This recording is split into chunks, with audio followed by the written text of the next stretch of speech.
Hello guys, स्वागत है आप सबका मेरे चैनल पर। सबसे पहले आप वीडियो को लाइक कर देना और अगर आप चैनल पर पहली बार आए हैं तो याद से चैनल को सब्सक्राइब भी कर दीजिएगा और बेल आइकन भी ऑन कर दीजिए ताकि मैं जब भी वीडियोस अपलोड करूं तो आपको सबसे पहले नोटिफिकेशन मिल जाए। तो चलिए वीडियो को स्टार्ट करते हैं। तो अब तक हमने देखा कि ली ह्यून को योंग वू के असली इरादे का पता चलता है। योंग वू का मेन इंटेंशन था कि ली ह्यून को मारने की बजाय उसे वो दर्द दिया जाए जो जोंग वू ने खुद फील किया था जब उसकी गर्लफ्रेंड और भाई की डेथ हुई थी। ली ह्यून मिस चा को फोन करके पूछता है कि तुम कहाँ हो, पर मिस चा को किसी के पैरों की आवाज आती है तो वो पीछे टर्न करती है, बट वो आदमी उसके पास से गुजर जाता है। मिस चा ली ह्यून से पूछती है कि तुम्हें हुआ क्या है। ली ह्यून उसे पूरी बात समझाता है और कहता है कि योंग वू उन लोगों के पीछे पड़ा है जो मेरे लिए बहुत प्रीशियस है। मिस चा कहती है कि मैं तुम्हारे लिए प्रीशियस हूँ। बस फिर ली ह्यून कॉल कट कर देता है और मिस चा को इतनी खुशी होती है कि मैं क्या बताऊं। देन ली ह्यून लॉय जंग को फोन करता है जो उसका फोन नहीं उठाता और कोई आदमी लॉय जंग के गले पर चाकू रख के उसे लिफ्ट में ले जाता है। ये आदमी जोंग वू ही है। योंग वू लॉय जंग को बिल्डिंग के खाली रूम में ले जाता है और ली ह्यून को फोन करता है। लॉय जंग ये सोचकर खुश हो रहा था कि क्या मैं भी ली ह्यून के लिए प्रीशियस हूँ, पर फिर वो योंग वू से कहता है कि तुमसे गलती हुई है। ली ह्यून योंग वू की कॉल उठाता है जो उसे अपने पास बुलाता है ताकि ली ह्यून अपने सामने अपने भाई मिन की मौत देख सके। अचानक से लॉय जंग योंग वू पर अटैक कर देता है, पर ये आवाजें सुनकर ली ह्यून डर जाता है और जल्दी से भागता है मिन को बचाने के लिए। ली ह्यून ने सनवू और कांग को मिस चा की लोकेशन पता करने के लिए बोला था, तो वो मिस चा को फोन करते हैं और वो ली ह्यून के बारे में पूछती है। सनवू से बताता है कि वो शायद किसी लड़की के पास गया है जिसका नाम मिन है। मिस चा समझ आती है कि मिन ली ह्यून का छोटा भाई है, तो वो जल्दी से जिमी को फोन करके ली ह्यून की लोकेशन ट्रैक करने को बोलती है। लॉय जंग के साथ फाइट करते करते वो लॉय जंग के पेट में रोड घुसा देता है और लॉय जंग नीचे गिर जाता है। थैंक गॉड ली ह्यून वहाँ पहुँच गया था। योंग वू से बताता है कि मुझे तुम्हारे फादर से बदला लेना था अपनी गर्लफ्रेंड की मौत का, पर वो तो मर गया, इसीलिए अब मैं तुमसे बदला लूंगा, तुम्हारे भाई को तुम्हारी आंखों के सामने मारकर। ली ह्यून हंसने लगता है और कहता है कि मार दो उसे जहाँ भी तुम मारना चाहो, मुझे उसमें कोई इंटरेस्ट नहीं है क्योंकि पिछले 20 सालों में मैंने मिन को एक बार भी ढूंढने की कोशिश नहीं की और ना ही वो मुझे याद था। एक पल के लिए योंग वू ली ह्यून के प्लान में फंस जाता है, पर अगले ही पल वो स्माइल करके कहता है कि अब तो मुझे पूरा यकीन हो गया है कि मैंने सही पर्सन को ही चूज किया है। योंग वू फिर से लॉय जंग को मारने वाला था, पर मिस चा उस पर गोली चला देती है और फिर वो योंग वू के पीछे भागती है। ली ह्यून जल्दी से मिन के पास आता है और एम्बुलेंस को कॉल करता है। योंग वू मिस चा से छुपकर उसके पीछे आ जाता है और वो उसे पकड़ने वाला था, पर कांग की आवाज सुन के वो छुप जाता है और फिर ये दोनों योंग वू को ढूंढने लगते हैं। पर हम योंग वू के पीछे एक आदमी को देखते हैं। लॉय जंग को डॉक्टर्स ओटी में लेकर जाते हैं और ली ह्यून बाहर बैठकर ऑपरेशन खत्म होने का इंतजार करता है। थोड़ी देर बाद मिस चा भी हॉस्पिटल आ जाती है और ली ह्यून उसे पूछता है कि तुम्हें ये सब कैसे पता चला। मिस चा उसे बताती है कि तुम्हें स्टॉक करते हुए मैंने तुम्हारी जो फोटोज क्लिक की थी उसमें से एक फोटो में लॉय जंग भी था। ली ह्यून ये सोचकर खुश होता है कि मिन मुझे हमेशा से देख रहा था। मिस चा उससे पूछती है कि क्या लॉय जंग ही मिन है, पर ली ह्यून इस बात का कोई जवाब नहीं देता और उससे कहता है कि डॉक्टर्स ने कहा है कि उसकी कंडीशन बिल्कुल भी सही नहीं है। मिस चा कहती है कि तुम देखना वो बिल्कुल ठीक हो जाएगा और वो ली ह्यून का हाथ पकड़ लेती है और ली ह्यून रोने लगता है। इसके बाद मिस चा को कांग मिलता है जो उसे बताता है कि योंग वू भाग गया है। मिस चा उससे कहती है कि मुझे कॉप बनना बिल्कुल पसंद नहीं है और फिर वो मन में सोचती है कि एक दिन मुझे ली ह्यून के छोटे भाई मिन को अरेस्ट करना होगा। कांग को मिस चा की फिक्र हो रही थी, तो वो उससे कहता है कि तुम्हें जब भी कोई प्रॉब्लम हो तो मुझे बताना, मैं वो सब करूंगा जो मैं कर सकता हूँ। रूम में ली ह्यून लॉय जंग के पास बैठा था उसका हाथ पकड़ के और वो वहीं सो जाता है। लॉय जंग प्यार से ली ह्यून के फेस को टच करने वाला था, पर ली ह्यून को उठता हुआ देखकर वो अपना हाथ पीछे कर लेता है। ली ह्यून उससे पूछता है कि क्या अब तुम ठीक हो। लॉय जंग कहता है कि तुम्हें दिखता नहीं है और ली ह्यून समझ आता है कि अब उसका छोटा भाई मिन बिल्कुल ठीक है। योंग वू को ढूंढने के लिए ली ह्यून अपने आर्ट डायरेक्टर फ्रेंड को लॉय जंग का ध्यान रखने को बोलता है। नेक्स्ट सीन में आर्ट डायरेक्टर लॉय जंग को अपना इंट्रोडक्शन देता है, जिस पर लॉय जंग उसे बताता है कि मुझे ऑलरेडी तुम्हारे बारे में पता है क्योंकि मैं हमेशा से तुम्हें देख रहा था। और वो अपने मन में कहता है क्योंकि हर समय मैं ली ह्यून को देख रहा था। पुलिस स्टेशन में इन्वेस्टिगेशन टीम योंग वू का मोबाइल नंबर ढूंढने की कोशिश करी थी। ली ह्यून उन्हें इडियट बोलता है। सनवू से पूछता है कि क्या तुमने फिर से हमें इडियट बोला। ली ह्यून कहता है कि नहीं, मैंने तो अपने आप को इडियट कहा था और फिर वो उन्हें योंग वू का मोबाइल नंबर दे देता है और सारे डिटेक्टिव्स की फ्रस्ट्रेशन देखने वाली थी। मोबाइल को ट्रैक करके ये सब वही टूटी फूटी बिल्डिंग में पहुंचते हैं जहां पर इन्हें होमलेस मैन की बॉडी मिली थी। सबको वहां एक रॉड दिखती है जो जमीन में घुसी हुई थी। लीहन योंग वू के नंबर पर कॉल करता है और इनकी आवाज रॉड के नीचे से आ रही थी और फाइनली उन्हें योंग वू मिल जाता है जिसे रॉड से मार दिया गया था, सेम वैसे ही जैसे उसकी गर्लफ्रेंड और वो होमलेस आदमी को मारा गया था। जून हो हॉस्पिटल में लॉयर जंग से मिलने आता है और आर्ट डायरेक्टर को बाहर भेज देता है ताकि वो लॉयर जंग से अकेले में बात कर सके। जून लॉयर जंग से कहता है कि तुम्हें इस हालत में देखकर मुझे तुम्हारा बचपन याद आ गया जब मुझे सारी रात जागना पड़ता था क्योंकि तुम्हें अक्सर बुखार हो जाता। लॉयर जंग उससे पूछता है कि क्या तुमने ही मेरे बारे में योंग वू को बताया था और तुम क्या हमारे साथ खेल रहे हो। जूनो कहता है कि तुम क्या सोचते हो कि मैं तुम्हें मरने की हालत में छोड़ दूंगा। तुम्हें चोट लगना बुरी बात है पर अच्छी बात यह है कि अब लीहन तुम्हारा ध्यान रख रहा है। लॉयर जंग उससे पूछता है कि क्या तुमने ये सब मेरे लिए किया। लॉयर जंग उससे फिर से वही सवाल पूछता है कि क्या लीहन ने मुझे सच में छोड़ा था। जूनहो कहता है कि जब तुम ठीक हो जाओगे तब हम इसके बारे में बात करेंगे। लॉयर जंग को लीहन की बात याद आती है जब उसने कहा था कि तुम मुझसे प्रॉमिस करो कि अगर अब तुम किसी को मारोगे तो वो इंसान मैं हूँगा। लॉयर जंग जूनहो से कहता है कि अगर लास्ट टाइम मुझे किसी को मारना होगा तो वो इंसान आप होंगे अंकल। जूनहो इस बात पर क्रीपी सी स्माइल देता है और तभी वहाँ लीहन आ जाता है और वो जूनहो के हाथ पर चोट देखता है। जूनहो उसे बताता है कि मैं बस गार्डन में काम कर रहा था और तब मुझे ये चोट लग गई पर मैंने तुम्हारे ट्रीज का भी बहुत अच्छी तरह ध्यान रखा।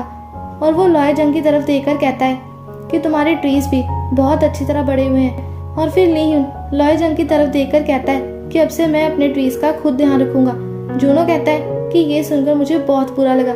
लीन कहता है कि आई एम सॉरी बट मैंने आपसे मेरे ट्रीज का ध्यान रखने को नहीं बोला था। ये सारी बातें सुनकर ट्री खुश हो जाता है, यार मतलब लॉयर जंग खुश हो जाता है। लैब में पहुंचकर जूनहो योंग वू की बॉडी को देखता है और फिर हमें फ्लैशबैक्स दिखाए जाते हैं। योंग वू के पीछे खड़ा पर्सन कोई और नहीं जूनहो ही था, तो शायद जूनहो ने ही योंग वू को मारा है। प्रेजेंट में लीहन और मिस्टा दोनों लैब में आते हैं जहां जूनहो ने बताता है कि बॉडी पर बहुत सारे निशान हैं जिससे ये पता लगाना मुश्किल है कि डेथ किस तरीके से हुई।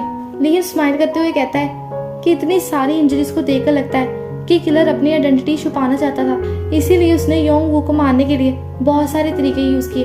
मिस चा जूनहो से कहती है कि एक एक्सपर्ट डॉक्टर को इतना नहीं पता और फिर जूनहो के एक्सप्रेशन देखकर वो बात घुमा लेती है। बाहर आकर लीन उसे पूछता है कि तुम अंदर क्या करी थी और तुम्हें क्या लगता है कि जूनहो ही जून यंग है। मिस्टा उसे बताती है कि जूनहो को ऑलरेडी पता है कि मैं उसे जून यंग समझती हूँ क्योंकि मैंने उसे अपने फादर के बारे में बताया था। मैं बस उसे ये दिखाना चाहती हूँ कि मैं उससे नहीं डरती। लीन उसे कहता है कि क्या तुम पागल हो। मिस्टा उसे सबका जवाब देती है और एट द एंड लीन चुप हो जाता है और लैब में जूनो कहता है कि इस बार तुमने मुझे पकड़ लिया। कार में मिस्टा लीन को बताती है कि शायद जून यंग ने ही योंग वू को मारा होगा और तुम्हें नहीं लगता कि एट द एंड हमें यही पता चलेगा कि इवेंचुअली ये सारे मर्डर्स जून यंग ने ही किए थे। मिस्टा उसे ये भी पूछती है कि तुमने लॉयर जंग से जून यंग के बारे में नहीं पूछा ना। लीन के अकॉर्डिंग वो अभी मिन को ज्यादा स्ट्रेस नहीं देना चाहता था। मिस्टा कहती है कि अगर हमें जून हो को जून यंग प्रूव करना है तो हमें लॉयर जंग की हेल्प चाहिए होगी क्योंकि वही एक रास्ता है। मिस्टा उसे बताती है कि जब मैं पहली बार पुलिस ऑफिसर की जॉब पर आई थी तो मैंने सबसे पहले जून यंग के रिलेटेड फाइल्स ढूंढी थी और उसकी कोई फैमिली रजिस्ट्री नहीं है पर उसके फिंगरप्रिंट्स लिए गए थे। बट बाद में शायद किसी ने उस फिंगरप्रिंट्स को भी बदल दिया, मतलब जून हो ही जून यंग है। ये साबित करने के लिए हमारे पास कोई तरीका नहीं है। लीन को वो टाइम याद आता है जब जून यंग ने उसका हाथ पकड़ा था। लीन सोचता है कि एक रास्ता है ये प्रूव करने का, पर लीन को इसके बाद कुछ याद नहीं आता। कांग लीन और मिस टा को पुलिस स्टेशन बताता है ताकि वो लीन से योंग वू के बारे में कुछ बातें जान सके। लीन उसे स्टार्टिंग से सब बताता है कि योंग वू को अपनी गर्लफ्रेंड का बदला लेना था मुझसे, पर वो मुझे नहीं उस पर्सन को मारना चाहता था जो मेरे लिए प्रीशियस है और इसीलिए मैंने सोचा था कि मिस चा खतरे में होगी। बस यही लीन चुप हो जाता है क्योंकि सिचुएशन ऑकवर्ड हो चुकी थी। तो लीन बात घुमाकर कहता है कि मैं कोरिया में सिर्फ तुम लोगों को जानता हूँ और अगर मुझे तुम सबको अपने केयर मीटर पर 100 में से स्कोर देना हो तो मैं चोई, जिमी और कांग को 15 पॉइंट्स दूंगा और सनवू को 3 पॉइंट्स। सनवू गुस्से में कहता है कि मैं तुम्हें 0 पॉइंट्स देता हूँ। तो लीन कहता है कि मिस टा के स्कोर्स ज्यादा है, बस इसीलिए मैंने सोचा कि वो खतरे में होगी। लीन के जाने के बाद सब सोचते हैं कि फिर लॉयर जंग पर हमला क्यों हुआ ली ह्यून प्लानिंग ऑफिसर और पुलिस चीफ से बात करने जाता है और उन्हें बताता है कि जून यंग के फिंगरप्रिंट्स चेंज किए गए थे। तो आपको कुछ पता है? पुलिस चीफ कहते हैं कि उस समय डेटा को प्रोसेस और स्टोर करना बहुत मुश्किल होता था, पर ली ह्यून समझ आता है कि पुलिस चीफ को इसके बारे में पता था। मतलब प्लानिंग ऑफिसर ने भी आज तक जो किया उसके बारे में भी आप जानते हो। पुलिस चीफ कहते हैं कि मुझे नहीं पता कि तुम किस बारे में बात कर रहे हो। फिर वो प्लानिंग ऑफिसर से पूछता है कि क्या आपके पास जून यंग के असली फिंगरप्रिंट्स हैं? प्लानिंग ऑफिसर कुछ नहीं बोलती तो ली ह्यून उसे कहता है कि ये आपका आखिरी मौका है सही काम करने का। प्लानिंग ऑफिसर उसे बस एक चांस मांगती है एक्सप्लेनेशन देने का, और वो कहती है कि जिस दिन से जून यंग जेल से भागा है तब से मेरी लाइफ नरक बन गई है। ली ह्यून उसे कहता है कि तो आप हेल में ही रहिए, और वो जाने लगता है। पर प्लानिंग ऑफिसर उसे बताती है कि मैंने मैगजीन में तुम्हारी प्रिंट करवाई हुई ऐड देखी थी, तो क्या जून यंग ने तुम्हें कोई जवाब दिया? लीन कहता है कि हाँ, और वो आपके पास था। बाहर कांग उनकी बातें सुन रहा था, पर उसे ये नहीं पता था कि जून यंग कौन है। लीन को बाहर आते देखकर सनवो कांग को छुपा लेता है और उससे कहता है कि अगर आप किसी की बातें छुप कर सुन रहे हो तो आपको बाद में छुपना भी पड़ता है। लीन हॉस्पिटल में लॉय जंग के पास आता है जो खाना नहीं खा रहा था। लीन उसे खाना खिलाता है पर वो मना करता रहता है, पर एट द एंड लीन उसे सारा खाना खिला देता है और फिर लॉय जंग को वॉक पर ले जाता है। लीन उससे उसकी जिंदगी के बारे में बात करता है, जैसे क्या वो खाना खुद बनाता है या फिर बाहर जाकर खाना खाता है। लॉय जंग बताता है कि मैं ज्यादा बाहर का खाना ही खाता हूँ। लीन उससे कहता है कि ये तुम्हारी हेल्थ के लिए अच्छा नहीं है और अब से मैं तुम्हारे लिए खाना बनाऊंगा। लॉय जंग कहता है कि इसकी कोई जरूरत नहीं है। फिर लीन उससे पूछता है कि तुम वीकेंड्स पर क्या करते हो? लॉय जंग कहता है कि मैं बस घर पर अकेला रहता हूँ। लीन उसे बताता है कि मैं भी। लॉय जंग उसे कहता है कि ये बात पुरानी हो चुकी है क्योंकि अब तुम्हारे साथ मिस चा है। लीन उसे कहता है कि तुम्हारी बात भी पुरानी हो चुकी है क्योंकि अब मैं तुम्हारे साथ हूँ। लॉय जंग के फेस पर बच्चों जैसे एक्सप्रेशन आ जाते हैं। लॉय जंग लीन को बताता है कि इस दुनिया में बहुत सारे लोग हैं जो अपने पीछे अपना नाम छोड़कर गायब हो जाते हैं। मैंने बस उनमें से ही एक पर्सन का नाम ले लिया। शायद जून हो ने भी ऐसा ही किया होगा क्योंकि वो किसी होमलेस आर्मी के पास जाकर उससे पूछता है कि क्या तुम जून हो नहीं हो। घर पर जून हो मैप पर एक जगह मार्क करता है और फिर वो उस मैप को गिफ्ट बॉक्स में रख देता है। दूसरी तरफ सारी इन्वेस्टिगेशन टीम मिस चा का बर्थडे सेलिब्रेट कर रहे थे, पर तभी वहाँ एक डिलीवरी मैन आ जाता है और वो मिस चा को एक बॉक्स देता है। बॉक्स को ओपन करने तक जिमी और सनवू डिलीवरी मैन को पकड़ कर रखते हैं। मिस चा को बॉक्स में मैप और कार्ड मिलता है। मिस चा को मार्क की हुई लोकेशन का पता था क्योंकि ये वो एरिया था जहाँ पर वो रहती थी। डिलीवरी मैन उन्हें बताता है कि एक छोटा बच्चा इस बॉक्स को लेकर मेरे पास आया था और उस बच्चे ने मुझे इस बॉक्स को डिलीवर करने को बोला। बेचारा डिलीवरी मैन ऐवे ही फंस गया। तो मिस चा कार्ड को रीड करती है जिसमें लिखा था कि मेरी तरफ से तुम्हारे लिए बेस्ट बर्थडे प्रेजेंट। मिस चा उन्हें डिलीवरी मैन को छोड़ने को बोलती है और एक पुलिस डॉग लाने को कहती है। हॉस्पिटल में लॉय जंग ली ह्यून को बताता है कि आज मिस चा का बर्थडे है और वो ली ह्यून को उसके पास जाने को बोलता है, पर ली ह्यून उससे कहता है कि मैं तुम्हारे पास ही रुकूंगा। ये सुनकर लॉय जंग के चेहरे पर बिल्कुल छोटे बच्चों जैसी स्माइल आ जाती है, पर शायद ली ह्यून को जाने का मन था। दूसरी तरफ पुलिस डॉग को मैप पर मार्क के एरिया पर एक डेड बॉडी मिलती है जो शायद बहुत टाइम पहले जमीन में दफनाई गई थी। मिस चा को स्केलेटन के पास एक पुरानी पॉकेट वॉच मिलती है जिसमें उसकी और उसके फादर की फोटो थी।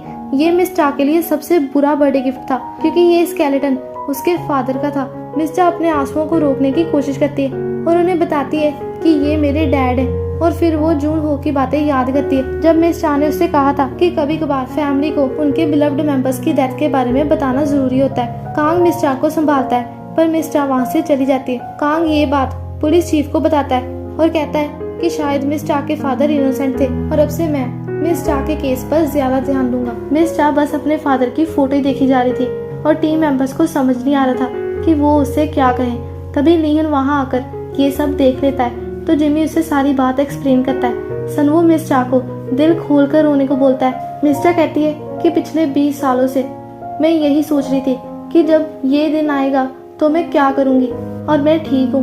ली ह्यून मिस चा को अपने साथ ले जाता है और उसे अपने घर ले आता है। ली ह्यून उससे कहता है कि आज तुम मेरे घर पर रह सकती हो। लॉय जंग भी हॉस्पिटल से डिस्चार्ज हो गया था और वो ली ह्यून को इसके बारे में बताता है। जून हो उसे कुछ टाइम के लिए अपने घर पर रहने को बोलता है और कहता है कि मैंने तुम्हारे लिए बहुत सारी चीजें भी खरीदी हैं, तो मैं तुम्हें खुद अपने हाथों से खाना बनाकर भी खिलाऊंगा, और मिन तुम मेरी फैमिली ही हो। घर पर मिस चा अपने फादर की फोटो से बात करती हुई कहती है कि मुझे ये भी याद नहीं कि हमने लास्ट मोमेंट कैसे स्पेंड की थी। मुझे माफ कर देना डैड। कि मैं भूल गई, क्योंकि मुझे नहीं पता था कि वो मेरी आपके साथ लास्ट मोमेंट होगी। ली ह्यून मिस चा को रोते हुए देख लेता है और उसे हक कर लेता है ताकि उसका दिल हल्का हो जाए। तो अब मिस चा दाईजंग की बात याद करती है जिसने उससे पूछा था कि जिस दिन तुम्हारे फादर का किलर तुम्हारे सामने होगा तो तुम क्या करोगी। मिस चा अपने आप से कहती है कि दाईजंग ने बिल्कुल ठीक किया और वो अपने बैग से गन निकाल लेती है जून हो को मारने के लिए। और ये एपिसोड यहीं पर खत्म हो जाता है। तो इसके बाद की स्टोरी मैं आपको नेक्स्ट वीडियो में बताऊंगी। तो मिलते हैं नेक्स्ट वीडियो में। Bye bye, see you again. Out of your mouth, you wish you were someone else. I miss